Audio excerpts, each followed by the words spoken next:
हरे कृष्णा, दंड प्रणाम आप सभी को। तो आज हम भगवद गीता के 2.7 श्लोक पे चर्चा करेंगे। ये बहुत इंपॉर्टेंट श्लोक है। कार्पण्य दोषोपहत स्वभावा पृच्छामि त्वां धर्म सम्मूढ़चेता यश्रेयस्यात् निशितं ब्रूहि तन्मे शिष्यस्तेऽहं शाधिमां त्वां प्रपन्नम। अनुवाद श्री प्रभुपाद जी के द्वारा। श्री प्रभुपाद की जय। अब मैं अपनी कृपण दुर्बलता के कारण अपना कर्तव्य भूल गया हूँ और सारा धैर्य खो चुका हूँ। ऐसी अवस्था में मैं आपसे प्रश्न पूछ रहा हूँ कि जो मेरे लिए श्रेयस्कर हो उसे निश्चित रूप से बताएं। अब मैं आपका शिष्य हूँ और आपका शरणागत हूँ, कृपया मुझे उपदेश दें। तो श्री प्रभुपाद जी बहुत सुंदर समझा रहे हैं तात्पर्य में कि ये प्राकृतिक नियम है कि भौतिक कार्यकलाप की प्रणाली ही जो है वो हर एक की चिंता का कारण है। तो हमें जीवन में पग पग पर उलझन मिलती है, तो इसलिए हमें प्रामाणिक गुरु के पास जाना बहुत ज़रूरी आवश्यक है। तो वो प्रामाणिक गुरु जो है वो हमारे जीवन के उद्देश्य को पूरा करने के लिए समुचित पथ निर्देशन देते हैं, जिससे हमारा जीवन धन्य हो जाता है। तो सारे वैदिक ग्रंथ जो हैं हमें यह उपदेश देते हैं कि जीवन की जो अनचाही उलझनें हैं ना, मतलब जो भी परिस्थितियाँ हैं, उतार चढ़ाव है, उससे मुक्त होने के लिए हमें प्रामाणिक गुरु के पास जाना चाहिए। तो ये उलझनें या विपरीत परिस्थितियाँ या जो भी कष्ट जो हैं वो दावाग्नि के समान है, जो किसी के बिना लगाए भी भभक उठती है। तो हम अपने जीवन में देखते हैं कि इस दावाग्नि के कष्ट को हम सभी अपने जीवन में कैसे सहन कर रहे हैं या उठा रहे हैं। तो इस दावाग्नि से बचने के लिए हमें गुरु से जाके उनसे मार्गदर्शन करना चाहिए। तो पूरे विश्व की स्थिति ऐसी है कि कोई चाहता भी नहीं है, तब भी जीवन में उलझनें अपने आप स्वतः आती रहती हैं। कोई भी नहीं चाहता कि आग लगे, पर फिर भी लगती हैं और हम जो है बहुत व्याकुल भी हो जाते हैं। तो हमारे जो वैदिक ज्ञान है वो हमें, सारे वैदिक शास्त्र हमें ये उपदेश देते हैं कि जीवन की उलझनों को समझने के लिए और उनके समाधान के लिए यानी और परमानेंट सॉल्यूशन के लिए हमें परंपरागत गुरु के पास जाना ही चाहिए। तो जिस व्यक्ति का प्रामाणिक गुरु होता है वो सब कुछ जानता है, उसे सारा ज्ञान मिल जाता है। तो इसीलिए हमें गुरु के पास जाना चाहिए। तो यही इस श्लोक का सबसे इम्पोर्टेंट पॉइंट है। तो भौतिक उलझनों में कौन व्यक्ति पड़ता है? जो जीवन की समस्याओं को समझता नहीं है। तो बृहदारण्यक उपनिषद में कहा गया है, मनुष्य का वर्णन इस तरह से दिया है। यो वा एतद् अक्षरं गार्ग्य विदित्वात् स्मान लोकात् प्रीति स कृपणा। कृपण वह है जो मानव जीवन की समस्याओं को हल नहीं करता और आत्म साक्षात्कार के विज्ञान को समझे बिना कुकर सुकर की भांति इस संसार को त्याग कर चला जाता है। तो ये जो मनुष्य जीवन है ये अत्यंत मूल्यवान निधि है, बहुत ही अमूल्य निधि है, सुदुर्लभ है, जिसका उपयोग हम अगर कोई व्यक्ति अपने जीवन की समस्याओं को हल करने में नहीं करता, तो इस अवसर का लाभ नहीं उठाता, तो वह कृपण है। तो वो अपना जीवन कुकर सुकर है ना, एनिमल्स की तरह जी के चला जाएगा। तो इसलिए वो कंजूस या कृपण कहला जाएगा। लेकिन ब्राह्मण जो होते हैं वो इसके विपरीत होते हैं। वो इस मानव शरीर का उपयोग सारी जीवन की समस्त समस्याओं को हल करने में करते हैं। तो जो व्यक्ति कृपण या कंजूस हैं वो अपना सारा समय जो है, या जो भौतिकतावादी व्यक्ति होते हैं वो सारा समय अपने इंद्रिय तृप्ति में लगाते हैं, अपना सारा समय परिवार, समाज, देश है ना आदि के अत्यधिक प्रेम में गंवा देते हैं। तो इस तरह से वो उसी में आसक्त रहते हैं।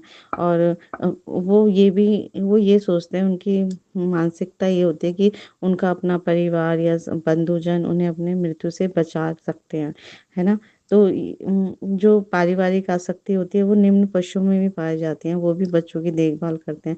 लेकिन जो बुद्धिमान व्यक्ति है ना, वो शास्त्रों के अकॉर्डिंग अपना जीवन धन्य बनाएगा और शास्त्रों का ज्ञान अपने जीवन में लेगा।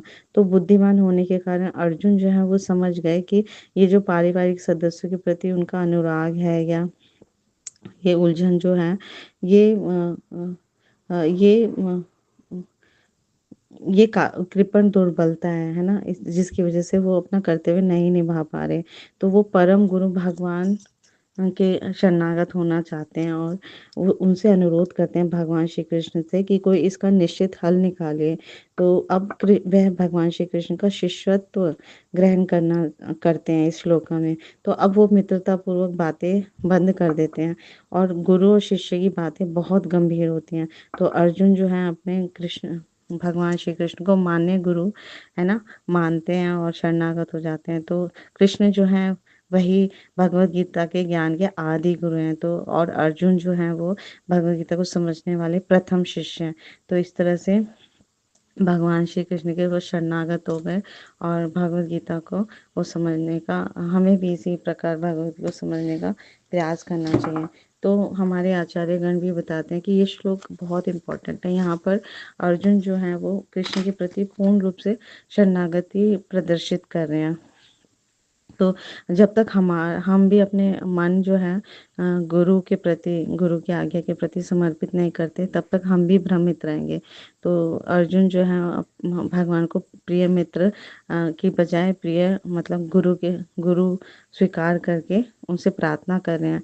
तो जैसे ही कृष्ण जो है वो गुरु की भूमिका ग्रहण करते हैं करते हुए उपदेश प्रारंभ करेंगे वैसे ही है ना खंडित जो अभी लुप्त हो गई है गुरु परंपरा गुरु शिष्य परंपरा उसका पुनर्स्थापना हो जाएगी इस भगवद गीता के माध्यम से।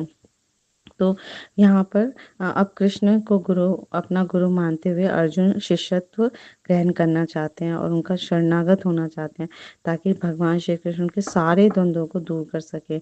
तो हमारी भी स्थिति इस संसार में हम सबकी स्थिति अर्जुन की तरह ही है। सभी अपने जीवन में विभिन्न प्रकार के द्वंद्वों से कष्टों से हम गुजर रहे हैं है ना। जीवात्मा जो है वो अपने बुद्धि के बल से इन सब से मुक्त हो सकता है ना। बुद्धि से और गुरु के प्रति शरणागत होकर है ना शास्त्र गुरु साधु शास्त्र के प्रति शरणागत होकर ही मुक्त हो सकता है अपने बल पर नहीं मुक्त हो सकता। तो केवल एक आध्यात्मिक गुरु जो है वो हमें संसारिक द्वंद्वों से मुक्त कर सकते हैं। तो गुरु का अर्थ ये है जो हमारे अज्ञान रूपी अंधकार से हमें मुक्त कर दे। तो हम सभी मनुष्यों को अर्जुन की तरह ही समय पर है ना आध्यात्मिक गुरु की शरण में चले जाना चाहिए और जैसी वो आज्ञा दें है ना प्रामाणिक गुरु हमें जैसी आज्ञा दें वैसा ही करना चाहिए।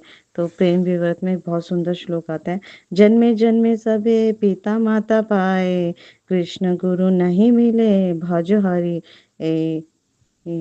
84 लाख योनियों में समस्त योनियों में हमें माता पिता तो स्वतः मिल जाते हैं परंतु कृष्ण और गुरु को प्राप्त करना केवल मनुष्य जीवन में ही संभव है। तो प्रत्येक मनुष्य को चाहिए कि वे एक प्रामाणिक आध्यात्मिक गुरु अवश्य धारण करें और उनके शरणागत हो जाए। तो इस श्लोक में भी जो अर्जुन है उन्होंने 4 बातें कही हैं। एक पहला है धर्म समूचेता दूसरा यश श्रेय तीसरा शिष्यस्ते अहम चौथा प्रपन्नम। तो पहली बात धर्म समूह चेता में अर्जुन जो है वो धर्म के विषय में जिज्ञासा कर रहे हैं और यश श्रेय में अपने लिए जो श्रेयस्कर कर्म बताने की प्रार्थना करें कि जो सबसे बेस्ट है सबसे श्रेयस है वो मुझे बताइए भगवान। और तीसरी में वो श्री कृष्ण के विनीत शिष्य बन जाते हैं शिष्यस्ते अहम है ना। तो हमें भी भगवान का शरणागत शिष्य बनना है। और चौथी बात में वे श्री कृष्ण के शरणागत हो जाते हैं है ना प्रपन्नम। तो यदि कोई जो होता है कोई व्यक्ति किसी का शरणागत हो जाता है किसी प्रामाणिक गुरु के तो शरण देने वाले को शरणागत का उद्धार करना ही पड़ता है। तो यहाँ इस श्लोक में अर्जुन जो है वो भगवान श्री कृष्ण की शरण ग्रहण कर लिया है। तो अब श्री कृष्ण पर अब अर्जुन के उद्धार का उत्तरदायित्व हो गया। तो हम देखेंगे कि कैसे भगवान श्री कृष्ण उनको सुंदर सुंदर उपदेशों से भगवद गीता के उपदेश से उनका सारा है ना शंका का समाधान करेंगे। तो और भगवान ने जो जो आज्ञाएं अर्जुन को दी थी वो सभी हम सभी के लिए लागू होती हैं। तो इस मनुष्य जीवन को धन्य बनाने के लिए हमें भगवान श्री कृष्ण की शरणागत पूर्ण रूप से शरणागत है ना हो जाना है। और गुरु को अपना जब हम शुरू गुरु की शरण ग्रहण करेंगे तो वो हमें बताएंगे कि भगवान श्री कृष्ण के शुद्ध भक्त बनो भगवान श्री कृष्ण के पवित्र नामों का जाप करो। इस कलयुग में केवल हरे कृष्णा महामंत्र का पवित्र नामों का उद्धार का जप करना ही हमारे उद्धार का एकमात्र साधन है। तो सदैव सतत जब हम हरे कृष्णा कृष्णा कृष्णा हरे हरे, हरे राम राम राम हरे हरे भगवान के पवित्र नामों का जप करेंगे तो हम बहुत आसानी से गुरु और कृष्ण दोनों को प्रसन्न कर पाएंगे। Thank you so much. Guru Maharaj की जय, श्री प्रभुपाद की जय, आप सब भक्तवृंद की जय।